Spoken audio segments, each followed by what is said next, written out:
अस्सलाम वालेकुम viewers, how are you. आप देख रहे हो मेरा YouTube channel English literature and linguistics. आज की इस वीडियो में हम डिस्कस करेंगे eligibility criteria for PhD in English literature.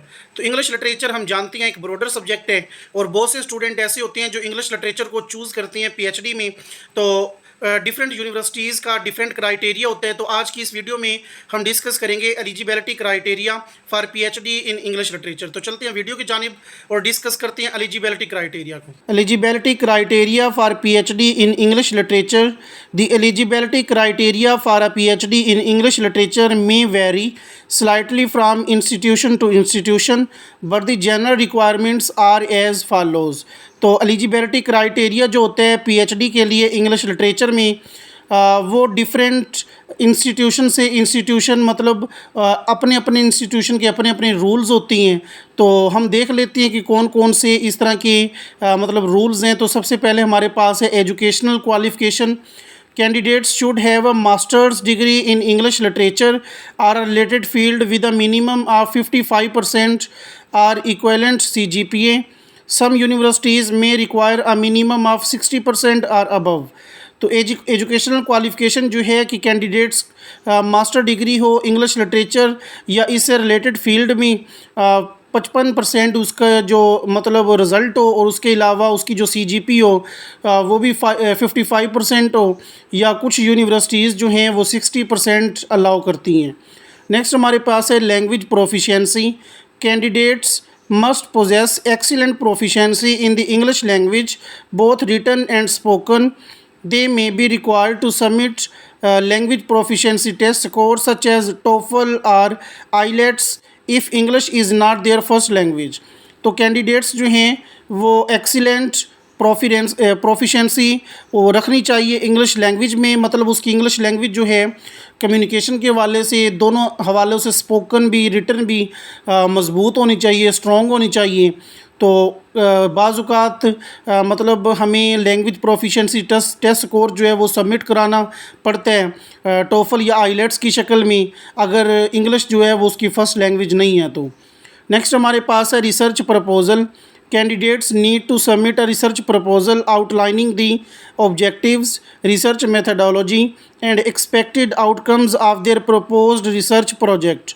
तो कैंडिडेट को रिसर्च प्रपोज़ल सबमिट कराने की ज़रूरत होती है जो डिफरेंट ऑब्जेक्ट्स पे बनी होती है और उसमें रिसर्च मेथडोलॉजी का भी अहम किरदार होता है और इसके अलावा जो प्रपोज रिसर्च प्रोजेक्ट होता है वो भी इसमें शामिल होते हैं।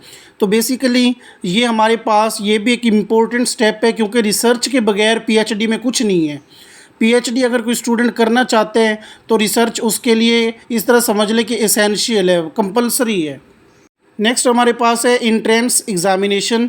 सम यूनिवर्सिटीज़ में require candidates to appear for an entrance examination to assess their aptitude and knowledge in the field of English literature.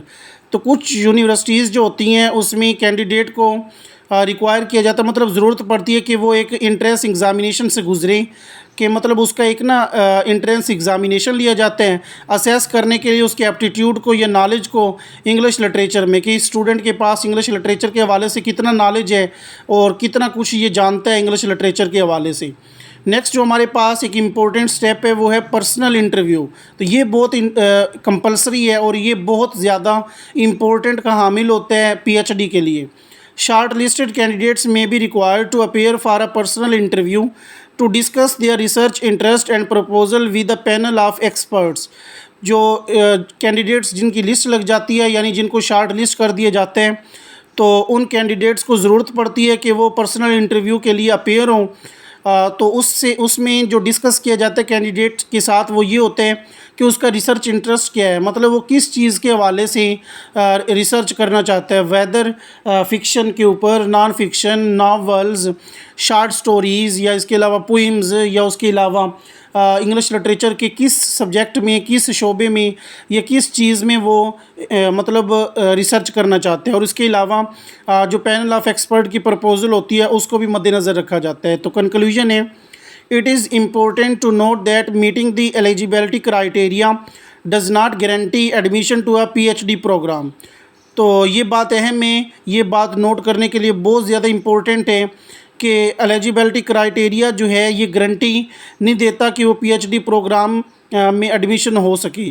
The selection process is highly competitive and universities consider various factors such as academic achievement, research experience and potential for research.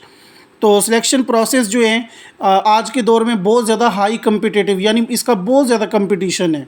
तो इसमें जो universities जिन factors को मद्देनज़र रखती हैं उसमें तो सबसे पहले देखा जाता है कि इसने बीएस लेवल पे, मैट्रिक लेवल पे, इंटर लेवल पे, एमफिल लेवल पे जो उसकी एकेडमिक अचीवमेंट होती हैं वो देखी जाती हैं, और उसके बाद फिर उसका रिसर्च एक्सपीरियंस देखा जाता है कि कितने साल का इसका एक एक्सपीरियंस है। फिर उसके बाद रिसर्च के लिए जो उसका पोटेंशियल होता है उस बात का ध्यान, मतलब उस बात को सोचा जाता है।